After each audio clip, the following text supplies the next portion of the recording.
So hello guys, welcome to the video. So in this video, we'll solve the question lexicographically smallest subsequence.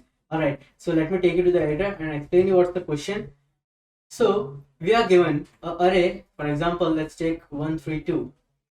What we have to do, we just have to find subsequences. So what's the subsequences? I will write here. So 1, 3 is a subsequence, 1, 2 is a subsequence, 3, 2 is a subsequence. Right. So these three are possible subsequences inside this. Okay.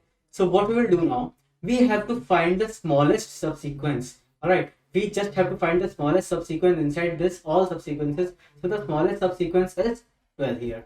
All right, smallest subsequence is 12 from if comparison to 13 or 32. All right, so what we will do, what is lexicographically, let us understand first that. So lexicographically is a very simple thing. It's just like we write words A, B, C, D. So it's in a pattern, all right, it's in a manner, all right, it's in a front direction only. We can't write C, B, A. This is not lexicographical. This is a lexicographical order, all right. It is same in numbers also. We can't write 2, 1. Let us take the example of this array. We can't take 2, 1, 3. It is not lexicographical, but we can take 1, 3, 2. Yes, it is a lexicographical order. All right. So I hope you understood the difference between lexicographical and non-lexicographical. So let me take another array and explain you. So let us take example of 2, 3, 5 and 6. All right. So how we will approach this by brute force? What we will do, we will first. All right. So let me tell you one more thing.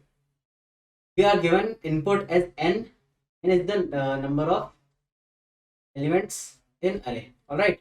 And k are the boxes in which we have to fill our lexicographical subsequence. All right, so k is the boxes, k are boxes. All right, so in which we have to fill it, we have to fill the subsequences.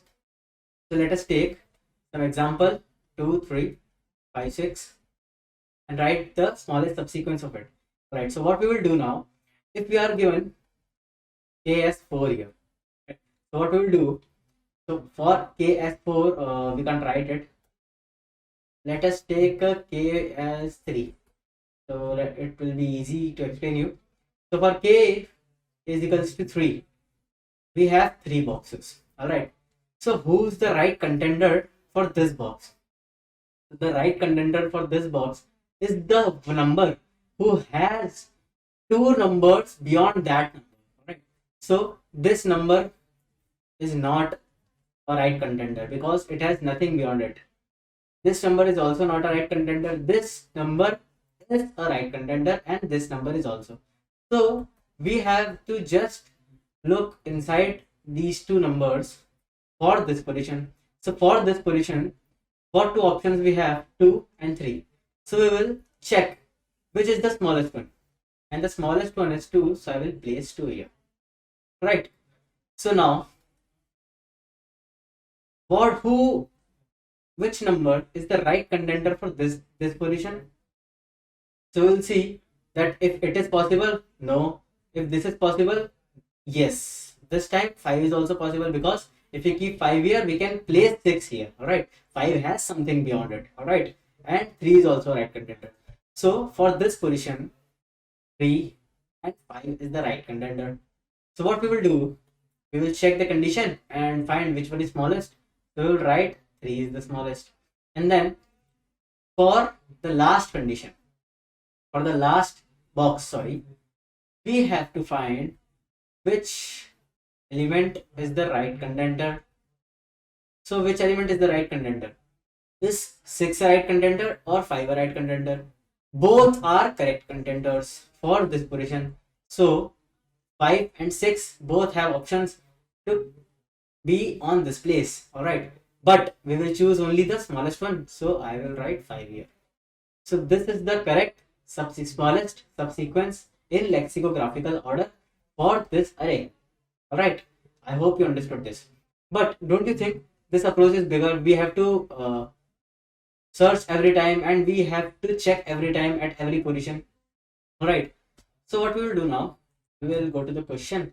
Let's take this input only. Let me clip this input in our editor. We will solve it there only. Alright, so what's our input? Our input is 824335496 So in this, 8 is the n, 4 is k. I told you what is k. I told you what is n. N is the number of elements, and these are array elements. So I will write array elements here: 2, 4, 3, 3, 5, 4, 9, and 6. Alright. So these are array elements. So what we have to do now, what we will do, how we will approach this question? We will create a stack here, right? We will create a stack here. So I will create a stack type structure here. Alright. And in the structure, what will I do? Place every element one by one and see if it can be placed on the position of k, or if I can say if it is valid or not for that position, right? Because it has to be valid. That 6 cannot be valid for this position, 9 cannot be valid for this position, because after 9 there is only one number, but I need 3 numbers here, right? 9 cannot be valid at this position if I keep 9 here. Alright, I can't keep 3 numbers here, I can only keep 6 here, and after 6 I don't have 2 numbers. So 9, 6, 4 are not feasible choice for that position. Alright, so that's also a valid check. So what we have to do, first we will check that if it is a valid number. Then we will check that if the number which is already kept here is smaller than me or not. Is smaller than me or not. Who am I? I am an element from this, right? So we have to check these two things at every time. So now let's start solving it. So first I will go at 2, right? So when I will go at 2, I will see that firstly, before starting it, let me see that which numbers are possible for this position. Alright, so these 3 numbers are not possible, so I have to only see in these 3 numbers, right? So I will start from 2, so I will place 2 here, right? By checking that if 2 is valid, yes, 2 is valid, and we cannot check is smaller because there is nothing, right? So now 2 is done. Now 4's turn will come. 4 will come and check that if it can be placed on this position or not, if it is valid or not. Alright, 4 is valid for this position because 4 has 3, 4, 5, 6 numbers beyond it. Alright, so 4 is valid, but if 4 is smaller than 2, no, 4 is not smaller than 2, so 4 cannot pop 2 and place itself, cannot pop 2. Alright, so 2 will be kept here only, and 4 now will try for this position, right? So now 4 will be again checked that if 4 is valid or not. Yes, 4 is valid. If 4 is smaller, no, so no element is kept here, so nothing smaller, so I will place my 4 here. Now I will go at 3, check for 3. So is 3 valid for this position? No, it can't be kept here, it can be only kept either here or here. Alright, because we have kept 4 here, we can't keep 3 here, so I will not check 3 for this position. I can only check for this position, this 4th position, 4 1. Alright, so now I will check that if 4 is smaller than 3. So yes, 4 is, sorry, I have spelled it wrong. If 3 is smaller than 4, yes, I am smaller than 4, so 3 is smaller than 4, so 4, I need the smallest number, so 4 needs to be popped out and 3 needs to be placed inside. Alright, so 3 got its place, so we will go further now.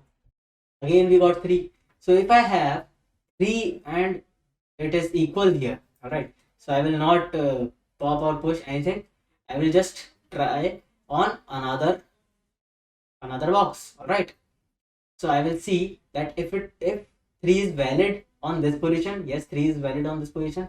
If 3 is smaller, so nothing smaller, so I will place my 3 here. All right. Again, for 5. If 5 valid for this position, so no. Yes, 5 is valid for this position. But 5 can't be kept because 3 is smaller than 5. So 5 will be placed. All right. Now 4's turn will come. So let me delete this. This was only the condition for first values. All right. Now this is not a condition. This box one. All right. So now we have 4. So we will go and see if 4 is valid for this position. Yes, because 4 has 2 numbers beyond it, and we don't need anything beyond it. But and also we will see that if 4 is smaller or not. Yes, 4 is smaller, so 5 will be popped out and 4 will be kept inside. Same now 9 will come. 9 cannot pop out because 9 is greater. Same 6 will come and 6 cannot pop out because 6 is greater. So the answer is 2, 3, 3, 4 for this sample input. All right, this sample input. All right, so I hope you understood this. What are we doing? We are just checking that if it is valid and if it is smaller or not. And one more thing. Now, how we will find out that when we are traveling, how much requirement of boxes are needed inside it and how much are remaining numbers inside it. Right? We need to know these two things. So I will get some formula for requirement, remaining elements.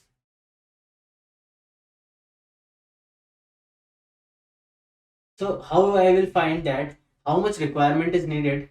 So I will subtract my k from stack dot size. From stack dot size. All right. And how I will find remaining? I will take my n, which is my total number of elements, and subtract my index from it. All right. And then I will. So this is the formula for remaining. This is the formula for requirement, because we will need this. All right. We every time when we pop a element, we need to check that if we need requirement, if we have requirement or not. Right. If we have requirement, then only I will check. Right. And if there is something remaining or not. All right. So we will check that if remaining should be greater than requirement. All right, because obviously remaining should be greater than requirement. If I have more elements and requirement is less, then it will be good for me. All right, so then only I will pop it down. All right, so now I will get to the code and code it down in C++. So let's go to the Nados, and yes, now we will code it down. So what we will do first, we will create a stack. I told you we will need a stack. Then I will create a variable n for my vector size, storing my vector size. And then I will create a final vector for storing my. Right. So what now? I will start a for loop from 0 to n, increment it. Inside this, I will write a while loop. I will pop it down first. Pop it down, but write some condition for popping. So my stack firstly should not be empty. So I will write this. Stack should be greater than 0. So I will get that my stack is not empty. Second thing, my stack size, my stack element or stack top should be greater than my nums value. All right. And one more thing, which I told you about requirement and remaining. So my remaining should be greater than requirement every time. I will get my requirement from here. Plus 1. Alright. And this while loop will work. I will pop my elements. Alright. So now I will check that if my stack size is smaller than k or not. If my stack size is smaller than k, then what will I do? I will push my value inside my stack. Right. My stack size. Just assume if my stack size is smaller than k, alright, then I will push my nums array vector element inside stack, and then I will close the loop.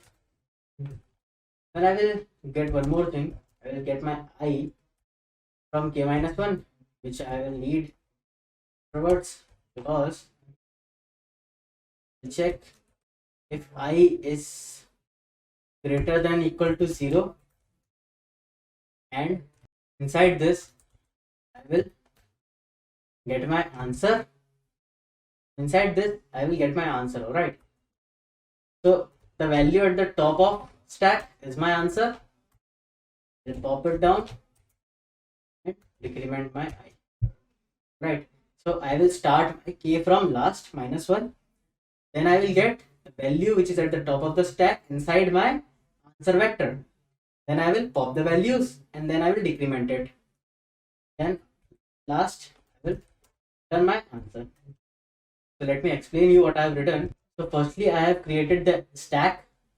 Alright, then I have taken a variable nums.size, variable from nums.size, because every time I have to write that only. So I have created a variable only. Then I have created a final vector of answer, name answer, and I will also give it size as k, because this vector will only be of k size. Alright, then I will place a loop, and inside that I will check conditions that if that my stack size should not be 0, it should be greater than 0, because obviously if I need to pop something, my stack size should be greater than 0 only. Then my stack top should be greater than my element. Right, if it is greater than my element, that means my element is smaller, and my smaller element deserves to be inside that stack. That's why I wrote this condition. Alright, because I need the smaller one. I need the smallest subsequence. Alright, then the third condition, the remaining should be greater than equal to requirement. Alright, so remaining should be obviously greater if remaining is smaller than requirement. Alright, that means we require more but we remain with left only, remain with less only. Alright, so at that condition the code will not work. So on these three conditions my code will pop a element from stack. Alright, pop the element from stack. Alright, and now after popping out, see that if my stack size is smaller than my k, right, if stack size is smaller than my k, that means it has not completed the k level. Right, it's not completed till k level, it's not filled up, so I have to fill it up. So I have to place my element inside it. Alright, so I push it down. Then after I have explained you why we created this second while loop. Alright, so let's run this code and see what happens. Alright, so I got some error inside push. Alright, so I forgot to put a semicolon here, so I will run it again. Alright, so it got successful. So now I will submit it and see how much test cases are passed. So yeah, all test cases are passed. So I hope you understood this code, and I hope you understood this video and you have learned from this video. If you understood this video and you like the video, please share it with your friends and subscribe our YouTube channel, and we'll meet in the next video. Till then, thank you so much.